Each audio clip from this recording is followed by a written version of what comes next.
अहमद फराज साहब का एक बहुत फेमस शेर है कि अब के बिछड़े तो शायद फिर कभी ख्वाबों में मिलें, जैसे बिछड़े हुए फूल किताबों में मिलें।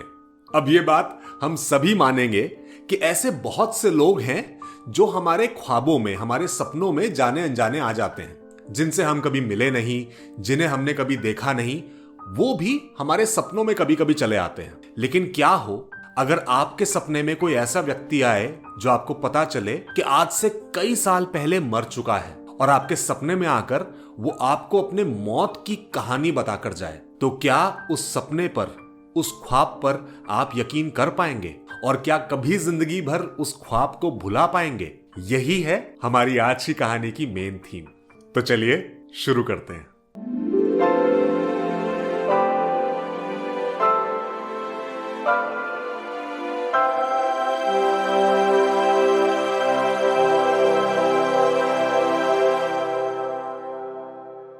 नमस्कार, मेरा नाम है रजत कुमार शर्मा और आपका स्वागत है स्टिल अ स्टोरी स्टूडियो में। अगर आप हमारे चैनल पर नए हैं तो इसे सब्सक्राइब कर लें और साथ में वो बेल आइकन जरूर प्रेस कर दें ताकि आपको हर नई कहानी का नोटिफिकेशन मिलता रहे। तो हमारी आज की कहानी सत्यजीत रे की इंडिगो। ये कहानी लिखी गई है सन 1968 में और कोई वजह है कि मैं आपको कहानी के शुरुआत में ही ये बात बता रहा हूं कि इस कहानी के लिखे जाने का साल 1968 है, क्योंकि आगे चलकर इस कहानी में एक और साल का जिक्र होगा जो कि आपको 1968 की इंपॉर्टेंस, उसका सिग्निफिकेंस समझा पाएगा। तो ये कहानी शुरू होती है कैलकाटा में, जो कि आज की तारीख में कोलकाता है। जिस वक्त ये कहानी लिखी गई तब वो कैलकाटा ही था। कैलकाटा में इस कहानी का मुख्य किरदार अनिरुद्ध बोस, जो कि एक मीडिया एजेंसी के लिए काम करने वाला 26-27 साल का एक जवान लड़का है। वो कैलकाटा में अकेला एक फ्लैट में रहता है और हमेशा जब भी वीकेंड पर या किसी छुट्टी पर उसे वक्त मिलता है तो अपनी कार लेकर घूमने निकल जाता है। उसे घूमने का, दुनिया देखने का बड़ा शौक है। कभी कभी तो उसे ऐसा भी लगता है कि मैं नौकरी भी सिर्फ इसलिए कर रहा हूं ताकि मैं इतने पैसे इकट्ठा कर पाऊं कि मैं दुनिया की अलग अलग जगह जाकर घूम आऊं। तो कैलकाटा में नौकरी करते हुए, इस तरह अकेले रहते हुए उसकी जिंदगी बहुत अच्छे से कट रही होती है कि तभी अचानक एक दिन उसके एक पुराने स्कूल फ्रेंड का एक लेटर उसे मिलता है। फ्रेंड का नाम प्रमोद। मुंगेर, जो कि बिहार का हिस्सा है, उस वक्त अनिरुद्ध का परिवार वहीं था और उसका पूरा बचपन, उसके स्कूल की पढ़ाई मुंगेर से ही हुई। तो स्कूल और मुंगेर से निकलने के बाद भी प्रमोद और अनिरुद्ध के बीच में लेटर्स एक्सचेंज होते रहे। वो एक दूसरे को चिट्ठियां लिखते रहे, लेकिन फिर कुछ वक्त के बाद चिट्ठियां बंद हो गई। अनिरुद्ध की तरफ से ही बंद हो गई, प्रमोद फिर भी उसको लिखा करता था। और आज एक बहुत लंबे समय के बाद प्रमोद ने फिर एक बार अनिरुद्ध को लिखा था और उसे बताया कि उसकी डुमका के फॉरेस्ट डिपार्टमेंट में अच्छी नौकरी लग गई है। सरकार की तरफ से उसे एक फ्लैट मिल गया है। तो अब जैसे ही अनिरुद्ध को अगली छुट्टी मिले, वो फौरन अपना सामान बांधे और प्रमोद के पास रहने चला आए। ये बात पढ़कर के उसके दोस्त प्रमोद को इतनी अच्छी नौकरी मिल गई है, अनिरुद्ध बहुत खुश हुआ और उसे अब एक वजह मिल गई अपनी छुट्टियों को इस्तेमाल करने की। कुछ एक छुट्टियां उसके पास बची हुई थी, तो उसने ऑफिस में अपनी लीव एप्लीकेशन लगाई और पूरी तैयारी कर ली डुमका के लिए निकलने की। डुमका, जो कि आज की तारीख में झारखंड का हिस्सा है, जब ये कहानी लिखी गई तब ये बिहार का हिस्सा रहा होगा। तो अनिरुद्ध ने अपने ऑफिस से छुट्टी ली और अब पूरी तैयारी कर ली अगले ही दिन डुमका निकलने की। जिस दिन उसे निकलना था उस दिन सुबह सुबह उसके पिता के एक दोस्त उसके घर पर आ गए। अब चूंकि पिता के दोस्त थे तो वो उन्हें कहकर निकाल नहीं सकता था कि भाई मुझे कहीं निकलना है, मैं आपसे बाद में मिलूंगा। तो उसने उनकी आवभगत की, उनके साथ बैठा, उनसे बात की। अब ये करते करते 9 से 10:30 बज गए और उसे मालूम था कि डुमका कैलकाटा से कम 6 घंटे या 7 घंटे का रास्ता है। तो उसे वक्त से निकलना बहुत इंपॉर्टेंट है ताकि वो रात होने से पहले प्रमोद के पास पहुंच जाए। खैर, 10:30 बजे तक उसके पिता के दोस्त वहां से निकले। उसने फटाफट अपना सामान उठाया और गाड़ी की डिक्की में रखने लगा। अब गाड़ी स्टार्ट करने वाला था कि उसके पड़ोस में रहने वाले भोला बाबू अपने बेटे को लेकर चले आए और भोला बाबू ने पूछा कि अनिरुद्ध बाबू आज कहां जा रहे हो? तो अनिरुद्ध ने बताया कि मैं अपने दोस्त के यहाँ डुमका में जा रहा हूं। तो भोला बाबू ने कहा कि आपने कोई ड्राइवर रखा है इस काम के लिए? उन्होंने कहा नहीं, कैसी बात कर रहे हैं, मैं खुद इतनी जगहों पर अपनी गाड़ी लेकर खुद ड्राइव करके जाता हूं, मैं ड्राइवर क्यों रखूंगा? तो भोला बाबू ने उसे समझाया कि देखिए अनिरुद्ध बाबू, रास्ता बिल्कुल सुनसान है, रास्ते में गाड़ी को कुछ हो गया, आपकी गाड़ी उतनी भी नई नहीं है, तो अगर कुछ हो गया तो फिर आपके लिए मुश्किल हो जाएगी। लेकिन अनिरुद्ध को कोई फर्क नहीं पड़ा, क्योंकि वो पहले भी अपनी इसी गाड़ी से बहुत दूर दराज जगहों पर जा चुका था, तो उसे मालूम था कि वो अच्छी तरह पहुंच जाएगा। उसने भोला बाबू को समझाया कि ऐसा कुछ नहीं होगा और वहां से निकल पड़ा। अब अनिरुद्ध को कलकत्ता से निकलते निकलते 11 बज गए। अब उसे मालूम था कि उसे बिना रुके गाड़ी चलानी पड़ेगी, तब जाकर वो शाम के 6 बजे तक प्रमोद के पास पहुंच जाएगा। लेकिन कुछ दूर आगे जाने पर ही उसे भूख लगाई, क्योंकि सुबह से वो कुछ खा नहीं पाया था। तो वो एक जगह रुका, उसने नाश्ता किया और फिर वहां से गाड़ी लेकर निकल पड़ा। अब कुछ दूर आगे जाकर गाड़ी का टायर पंक्चर हो गया और अब उसे भोला बाबू की वो एडवाइस याद आई कि उन्होंने कहा था कि किसी ड्राइवर को रख लीजिए, रास्ता काफी सुनसान है, आपको आसपास कुछ नहीं मिलेगा। हम आज से 60 साल पहले की बात कर रहे हैं, जहां फोन करके आप तुरंत मैकेनिक को नहीं बुला सकते थे, आप अपनी कार कंपनी के शोरूम में फोन करके उनकी हेल्प सर्विस नहीं बुला सकते थे। अब अनिरुद्ध पूरी तरह फंस गया। खैर, उसे गाड़ी का टायर चेंज करना आता था, उसने टायर चेंज किया, लेकिन ये सब करने में आधा घंटा वेस्ट हो गया। अब उसने फटाफट गाड़ी स्टार्ट की और फिर वहां से निकल पड़ा। अब धीरे धीरे करके वो आगे बढ़ रहा था और रास्ते को पूरी तरह से एंजॉय कर रहा था। शहर की हवा जिसमें न ताजगी है न जिसमें कोई खुशबू है, वहां से निकलकर अब गांव के इन रास्तों से जब वो निकल रहा था तो उसे बहुत ही अच्छा महसूस हो रहा था। लेकिन ये अच्छा महसूस होना ज्यादा देर तक टिक नहीं पाया, क्योंकि कुछ देर आगे जाकर ही तूफान शुरू हो गया और कुछ ही दूर आगे जाकर तूफान के साथ साथ शुरू हो गई बारिश। और ऐसी बारिश कि अनिरुद्ध को अब रास्ता दिखना बंद हो गया। गाड़ी के वाइपर्स पूरा दम लगाकर काम कर रहे थे, लेकिन फिर भी शीशे में से बाहर का रास्ता नहीं दिख रहा था। लेकिन रास्ता सुनसान था, सड़क एकदम साफ थी, तो उसे एक्सीडेंट का कोई खतरा नहीं था। खतरा था तो बस एक ही बात का, बिजली का। जिस जोर से बिजली कड़क रही थी, जितनी तेजी से बारिश हो रही थी, वो बिजली का कड़कना और बारिश का बरसना अब ये अनिरुद्ध के अंदर धीरे धीरे डर पैदा करने लगा था। लेकिन फिर भी आगे बढ़ता गया और अचानक उसे एक जोरदार आवाज आई।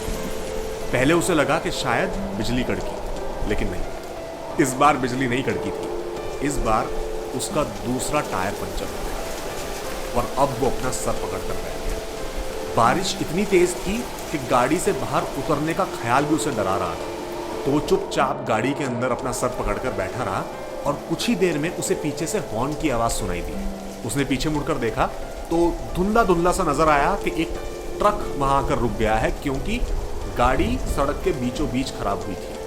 अब जब बार बार उस ट्रक ड्राइवर ने हॉर्न बजाया तो उसे मजबूरन गाड़ी से बाहर उतरना पड़ा और गाड़ी को धक्का लगाकर वो अब सड़क के एक तरफ साइड में ले आया। लेकिन अब वो पूरी तरह से फंस चुका था। ट्रक ड्राइवर ने उससे पूछा कि उसे कहाँ जाना है और वो इस तरह रास्ते में रुका क्यों हुआ है। तो उसने बताया कि भाई मेरा दूसरा टायर भी पंचर हो गया है और अब मेरे पास कोई स्पेयर टायर नहीं है। तो ट्रक ड्राइवर ने कहा कि आपको जाना कहाँ है। तो उसने बताया कि मुझे डुमका जाना है। तो ट्रक ड्राइवर ने उसे खबर दी कि आप तो गलत रास्ते पर आ गए हो। डुमका का रास्ता तो पीछे से राइट लेकर था, अब आपको पीछे जाना पड़ेगा और वहां से आपको राइट लेना पड़ेगा, तब जाकर आप पहुंचेंगे डुमका। तेज बरसात, कड़कती बिजली, टायर पंचर और ऊपर से गलत रास्ता। अनिरुद्ध के साथ कुछ भी ठीक नहीं हो रहा था। खैर, ट्रक ड्राइवर उसे समझाकर वहां से निकल गया और अब अनिरुद्ध वहां रास्ते में अकेला खड़ा था। अच्छी बात बस अब ये थी कि बारिश धीरे धीरे कम होने लगी थी, बिजली कड़कनी भी बंद हो गई थी। और इसी सबके बीच में अनिरुद्ध को वहीं सड़क के पास कुछ पेड़ों के बीच में से एक लालटेन दिखाई दी। लालटेन दिखने का मतलब था कि यहां कोई इंसान रहता है। थोड़ा सा वो आगे बढ़ा तो उसे दिखा कि वो लालटेन एक झोपड़ी के बाहर लटक रही थी। उसे बहुत खुशी हुई और अब वो तेज कदमों के साथ उस झोपड़ी की तरफ बढ़ने लगा। उसके मन में डर भी था, न जाने कौन इस झोपड़ी में हो, कैसा इंसान यहां रहता हो। लेकिन अब गाड़ी खराब थी, रात होने लगी थी, अंधेरा होने लगा था और उसे वाकई में जरूरत थी जहां वो आज की रात गुजार सके। अब जब वो उस झोपड़ी के पास पहुंचा, उसने आवाज लगाई कि भाई कोई है। तो अंदर से एक लंबा चौड़ा अच्छी कदकाठी का इंसान निकल कर आया। उसने उससे उसका नाम पूछा तो उसने अपना नाम सुखन राम बताया। तो उसने बताया कि भाई देखिए, मैं कलकत्ता से आ रहा हूं, मुझे डुमका जाना है, रास्ता भी गलत ले लिया मैंने और अब मेरी गाड़ी का टायर पंचर हो गया है और मेरे पास कोई एक्स्ट्रा टायर है नहीं और इस वक्त अब तो रात हो चुकी है, कोई मैकेनिक मिलेगा नहीं। तो सुखन राम ने कहा कि साहब आप बताइए, हम कैसे आपकी मदद कर सकते हैं।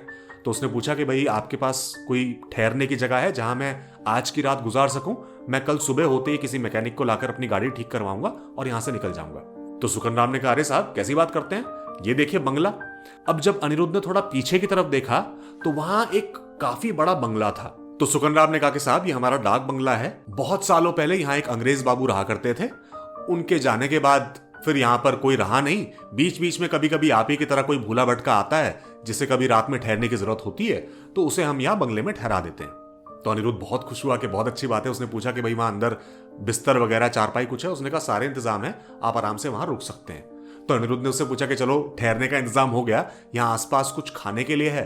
तो सुखनराम ने कहा साहब हमारे अलावा यहाँ कोई रहता नहीं है, आप एक काम कीजिए, आप रात का खाना हमारे साथ खा लीजिएगा, लेकिन देखिए सिर्फ रोटी और दाल है, और वो भी कैसी बनी होंगी आपके हिसाब से हमें पता नहीं। अनिरुद्ध ने अपने हाथ जोड़े और कहा मालिक आज की रात तुम मुझे कुछ भी खिला दो, मेरा पेट भर दो, और बस किसी तरह मुझे कमर टिकाने के लिए एक बिस्तर दे दो, मेरे लिए उतना ही काफी है। तो सुखनराम और उसकी पत्नी के साथ बैठकर अनिरुद्ध ने रात का खाना खाया और फिर सुखनराम के साथ वो चला आया उस बंगले में। अब इतने बड़े बंगले को देखकर अनिरुद्ध को थोड़ा सा डर भी लगा। उसने सुखनराम से पूछा कि भाई देखो यहाँ कोई भूत प्रेत वाला तो चक्कर नहीं है ना? तो उसने कहा कि साहब कैसी बात करते हैं, इतने लोग यहाँ पर आकर आराम से सोकर रात गुजार कर गए हैं, आप बिल्कुल भी फिक्र ना करें, और मेरी झोपड़ी बिल्कुल इस बंगले के बाहर ही है, अगर कोई भी दिक्कत हो तो आप मुझे तुरंत आवाज लगाइएगा और मैं आ जाऊंगा, लेकिन मैं आपको यकीन दिलाता हूं कि आपको किसी भी तरह की कोई दिक्कत होगी नहीं। खैर वो अंदर पहुंचे, अनिरुद्ध को उसने उसका कमरा दिखाया। ठीक ठाक कमरा था, बिस्तर भी था, बस दीवारों पर जाले थे, बहुत पुराना सा एक बंगला था जिसकी साफ सफाई भी ज्यादा अच्छी तरह से हुई नहीं थी। अब अनिरुद्ध के भी मन में आया कि मुझे कौन सा यहाँ जिंदगी गुजारनी है, एक रात की बात है, तो उसने सुखनराम को धन्यवाद किया और उसे वहां से विदा कर दिया, और उसके जाने के बाद अपने कमरे को लॉक करके वहां की कुंडी लगाकर अब वो सो गया। बिस्तर पर लेटने के बाद जब अनिरुद्ध ने अपनी घड़ी देखी तो उसने देखा कि रात के 10:30 बज चुके थे। उसे घड़ी पहनकर सोने की आदत थी, और एक छोटी सी लाइट भी उसने अपने कमरे में जलाकर रख दी, क्योंकि अनजान कमरा था, अनजान घर था। वैसे अपने घर में वो सारी लाइट्स बंद करके ही सोया करता था, लेकिन यहां पर थोड़ा सा डर था तो एक हल्की सी रोशनी उसने करके छोड़ दी, और बस लेटने के बाद धीरे धीरे करके उसकी आंख लग गई। अब आंख लगने के कुछ वक्त बाद उसे अपने कमरे के दरवाजे पर एक कुत्ते के पंजे मारने की आवाज आनी शुरू हुई। वो चौंक कर उठा कि इतनी रात को एक कुत्ता यहां पर क्या कर रहा है, और कुत्ता भी कोई छोटा कुत्ता नहीं। उसके गुर्राने की आवाज से और पंजा मारने की आवाज से उसे समझ में आ रहा था कि ये कोई बड़ा कुत्ता है। वो फौरन बिस्तर से उठकर बैठ गया, और जैसे उसने अपनी घड़ी देखी उसने देखा कि उसके हाथ में घड़ी नहीं थी, उसकी घड़ी चोरी हो चुकी थी। उसने अपने बैग की तरफ देखा, उसका बैग भी वहां नहीं था, बैग भी चोरी हो चुका था। अब अनिरुद्ध घबरा गया, उसे यकीन हो चला था कि इस बंगले में जरूर कोई ना कोई दिक्कत है, मेरा सामान चोरी हो गया और कमरे के बाहर ये कुत्ता अपने पंजे मार रहा है। और अचानक उसकी नजर फिर अपने पहने हुए कपड़ों पर गई। उसने देखा कि वो तो एक बनियान और एक पजामे में सोया था, और ये उसके शरीर पर सिल्क की शर्ट कैसे आ गई। एक अच्छी सी रात को पहनकर सोने वाली सिल्क की शर्ट अब उसके बदन पर आ चुकी थी, और उसके हाथों का रंग बहुत अजीब हो चुका था। उसके हाथ ऐसे हो चुके थे जैसे किसी अंग्रेज के हाथ हो। उसने अपने चेहरे पर हाथ लगाया तो उसने महसूस किया कि उसका चेहरा भी बदल चुका है। उसकी नाक, उसकी आंखें, सब कुछ बदली बदली सी हैं।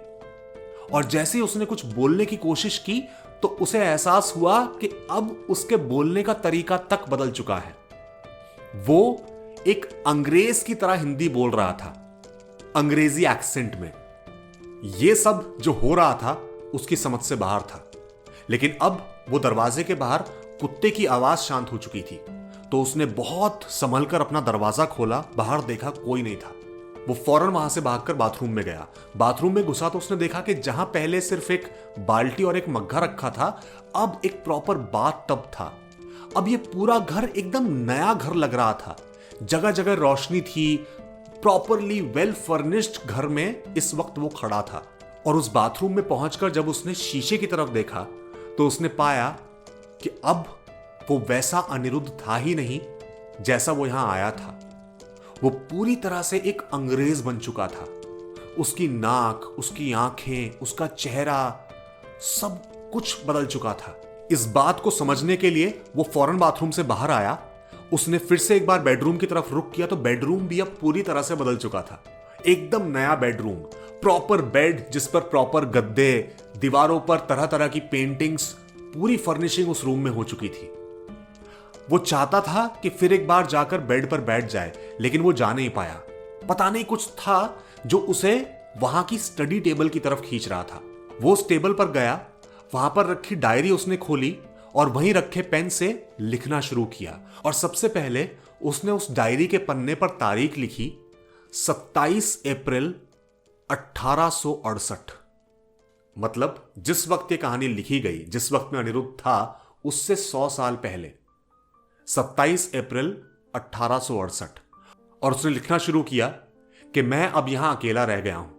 मेरे साथ के जितने भी ब्रिटिशर्स थे अब वो इस जगह को छोड़कर जा चुके हैं, लेकिन इंडिगो की खेती ने, इंडिगो की पैदावार ने अभी भी मुझे यहां रोक कर रखा है, क्योंकि मुझे इस बात का लालच है कि ये इंडिगो मुझे बहुत सारा पैसा देने वाला है। मैं बताना चाहूंगा आपको कि जिस जगह अनिरुद्ध रुका हुआ था, ये जो डाक बंगला था, ये बीरभूम नाम की जगह में था। बीरभूम जो कि बंगाल में एक जगह है जो कि फेमस थी इंडिगो की खेती के लिए। अब इंडिगो नील का पौधा, जिससे नील बनाया जाता था, जिसकी पैदावार हमारे देश में एक बहुत बड़े स्केल पर थी। इसी इंडिगो की वजह से अंग्रेजों ने हमें नाम दिया था इंडिया। लेकिन फिर जब बाद में यूरोप में और दुनिया के अलग अलग हिस्सों में आर्टिफिशियल इंडिगो की पैदावार होने लगी, तो फिर इंडिया में इंडिगो की खेती धीरे धीरे करके बंद हो गई। ये डाक बंगला उसी बीरभूम में था और अनिरुद्ध अब उस अंग्रेज के रूप में उसी चीज के बारे में लिख रहा था कि इंडिगो की खेती, उससे मिलने वाला पैसा है जिसकी वजह से मैं यहां रुका हुआ हूं। मलेरिया की वजह से, यहां के लोगों में बढ़ते हुए रोष की वजह से मेरे बाकी सब साथी भाग चुके हैं और अब मुझे डर है कि यहां के लोग मिलकर मुझे मार देंगे। मुझे खुद से ज्यादा परवाह है मेरे प्यारे रेक्स की। रेक्स उसका कुत्ता। मेरे जाने के बाद न जाने ये लोग रेक्स के साथ क्या करेंगे, तो मुझे वाकई समझ में नहीं आ रहा कि अब मैं क्या करूं। इतना लिखने के बाद उसने वो पेन वहीं रख दिया और टेबल की ड्रॉर में से एक रिवॉल्वर निकाल ली। वो रिवॉल्वर निकालकर अब बाहर गार्डन की तरफ बढ़ा और घर से बाहर निकलकर उसने आवाज लगानी शुरू की, रेक्स रेक्स रेक्स। रेक्स दूर से भागता हुआ उसकी तरफ आया और जैसे ही वो उसके पास पहुंचने वाला था कि उसने उसकी तरफ पिस्तौल तानी और रेक्स पर गोली चला दी। रेक्स वहीं खत्म हो गया। उसकी आंखों से आंसू बहने लगे। वो वापस अपने कमरे में आया। वही पिस्तौल अब उसने अपने सर पर लगाई, आंखें बंद की और जैसे ही ट्रिगर दबाने लगा था कि अचानक अनिरुद्ध की आंख खुल गई। अनिरुद्ध के सामने सुखनराम खड़ा था, चाय का कप लिए हुए। सुबह हो चुकी थी और चिड़ियों के चहचहाने की आवाज अनिरुद्ध को साफ साफ सुनाई दे रही थी।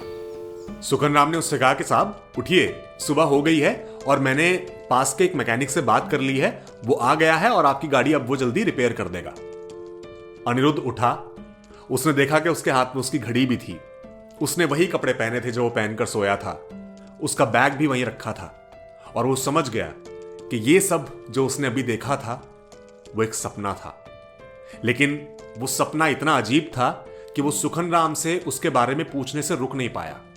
उसने सुखनराम से पूछा, सुखनराम, जिस अंग्रेज बाबू की तुम बात कर रहे थे, जिनका ये बंगला था, जो यहां रहा करते थे, वो कब तक यहां रहे थे? तो उसने कहा, साहब कि उन्हें गए हुए तो बहुत वक्त हो गया, लेकिन हां मुझे इतना मालूम है कि कल 27 अप्रैल 1868 को ही बताते हैं कि उनकी मौत हुई थी, लेकिन कैसे मरे, कैसे गए, हमें नहीं पता। अनिरुद्ध को अब सुखनराम से पूछने की जरूरत भी नहीं थी कि वो कैसे मरे, वो कैसे गए, क्योंकि सब कुछ उसने अपने सपने में देख लिया था, जो कि शायद उस व्यक्ति की आत्मा ने उसके सपने में आकर उसे बताया। अनिरुद्ध ने चाय पी, अपना सामान बांधा, वापस गाड़ी में पहुंचा, गाड़ी ठीक करवाई और फिर वो निकल गया अपने दोस्त प्रमोद के पास डुमका की तरफ। लेकिन हां, ये वाकया, ये हादसा वो जिंदगी भर नहीं भूल पाया कि कैसे एक ऐसे व्यक्ति ने, जिससे वो कभी मिला नहीं, जिसके बारे में उसे कुछ पता नहीं, उसने उसके सपने में आकर अपने आखिरी दिन की पूरी दास्तां उसे बताई। तो जैसा हमने कहानी की शुरुआत में बात की कि ऐसे बहुत से लोग हैं, ऐसे बहुत से चेहरे हैं जिन्हें हमने कभी देखा नहीं, जिनसे हम कभी मिले नहीं, लेकिन कभी कभी वो हमारे सपनों में, हमारे ख्वाबों में आकर हमें कुछ ऐसा बता जाते हैं, कुछ ऐसा दिखा जाते हैं जो कभी भी भुला पाना बहुत मुश्किल होता है। और यही सत्यजीत रे साहब की इस खूबसूरत कहानी में उनके सेंट्रल कैरेक्टर अनिरुद्ध बोस के साथ हुआ। आशा करते हैं कि आज की कहानी आपको अच्छी लगी। अगर हां तो इस वीडियो को लाइक कीजिए, शेयर कीजिए, अपने विचार, अपना फीडबैक कमेंट सेक्शन में लिखकर हमें जरूर बताइए और हमारे चैनल को सब्सक्राइब करना ना भूलें। और अगर चाहें तो नीचे दिए गए नंबर पर हमें सपोर्ट कीजिए। आपका थोड़ा सा कंट्रीब्यूशन भी हमारे लिए बहुत बड़ा सपोर्ट है। जल्द मिलेंगे एक नई कहानी के साथ। तब तक के लिए नमस्कार।